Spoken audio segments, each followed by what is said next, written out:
ওখানে লাগে না, ওখানে আরেকটা দেহ যা আপনাদের মধ্যেও আছে আমাদের মধ্যেও আছে, তারই নাম নারী, সেটা গুরুদেব দেবে।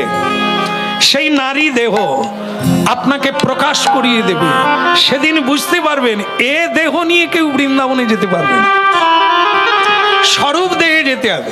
তাহলে যাই হোক, এখন কথা হচ্ছে আমার ভাই কৃষ্ণ আগে গোপিনীদের সঙ্গে লীলা করত, 16,108 জনকে বিয়ে করেছিল।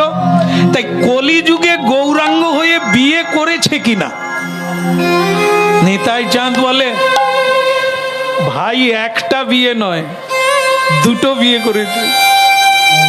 বলে আমাদের গোবিন্দ প্রথমে লক্ষ্মীপ্রিয়া দেবীকে বিয়ে করলেন এই নবদ্বীপে, লক্ষ্মী তো লক্ষ্মী, তারপরে লক্ষ্মীপ্রিয়া দেবী যখন সর্প দংশনে মারা গেলেন আবার বিষ্ণুপ্রিয়া দেবীকে বিয়ে করেছে। ওনারা কারা? একজনা সত্যভামা দাপরের, আরেকজনা রুক্মিণী। সত্যভামা দেবী হচ্ছে লক্ষ্মীপ্রিয়া দেবী, আর যিনি রুক্মিণী দেবী তিনি পরবর্তীকালে বিষ্ণুপ্রিয়া দেবী রূপে এলেন কলিকালে। এইবার যখন হয়ে গেল একবার বলুন রাধে রাধে। স্বয়ং নিত্যানন্দকে এরকম একটা গুঁতো মেরে দিল অবিরাম ঠাকুর, মেরে দিয়ে বলছে এবার তোমার কেসটা বলো। বলে আমার কেস মানে? তুমি কটা বিয়ে করেছো? তখন নিতাই চাঁদ বলছেন আমি ওসবের জায়গায় নাই, 12 বৎসর বেলায় বীরভূমের মাটি ছেড়ে দিয়ে বৃন্দাবনে রওনা দিয়েছি, সন্ন্যাসী হয়ে গেছি, আমি এখন অবধূত সন্ন্যাসী, আমার বিয়েও নাই আর বিয়ে আমি করবো না।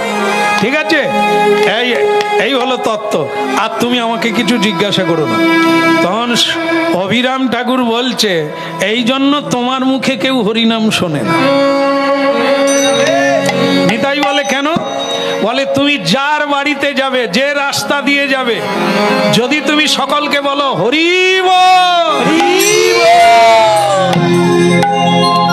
হ্যাঁ এই যে চম্পার মা এদিকে পালিয়ে এসো, না না আপনাদেরকে না, সেই নবদ্বীপের কথা হচ্ছে, বাড়ির কর্তা চম্পার মাকে ডাকছে পালিয়ে এসো, ওই বাবাজিদের কথা শোনো না, সংসারও নাই, বাচ্চা কাচ্চাও নাই, ওরা হরিবল বলে ঘুরে বেড়াবে, আমাদের ঘুরলে চলবে, কাজ করতে হবে, পালিয়ে এসো। বুঝতে পেরেছো? নিতাই বলে হ্যাঁ ওই কথাই তো বলে, বলে এই বাবাজিদের কোনো কাজকর্ম নাই, সংসারও নাই, এরা ঘুরে বেড়াবে, আমাদের কি দিনের বেলা হরিনাম শুনলে চলবে? কেউ হরিনাম শুনতো না। তো অবিরাম ঠাকুর বলে সোনায় যখন খাদ ঢুকে যায়, খাদ বুঝেন তো মায়েরা? খাদ বুঝে? সোনা টোনা পড়েননি? সোনায় খাদ ঢুকে গেলে আপনারা কি করেন? উনুনে ফেলে দেননি?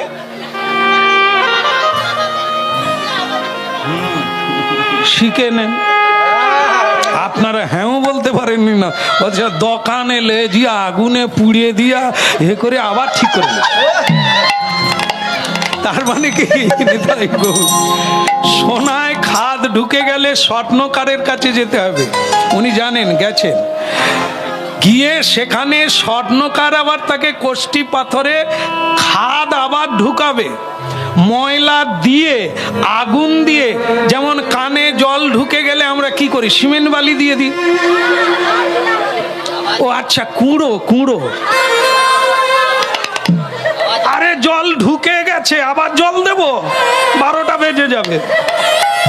হ্যাঁ ওইটাই ঠিক, জল বের করতে গেলে জল দিতে হবে। হ্যাঁ জলের সঙ্গে জল বেরিয়ে আসবে।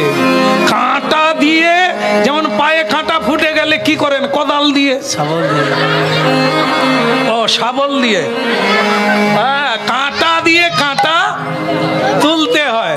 এই তো শিখে যা, তাহলে কাঁটা দিয়ে কাঁটা তুলতে হয় আর জল দিয়ে জল বের করতে হয়। সোনায় খাদ ঢুকে গেলে খাদ দিয়ে খাদ বের করতে হয়। অবিরাম ঠাকুর বলছে তত্ত্বটা মাথায় ঢুকেছে মগজে, তার মানে কি আমাকেও বিয়ে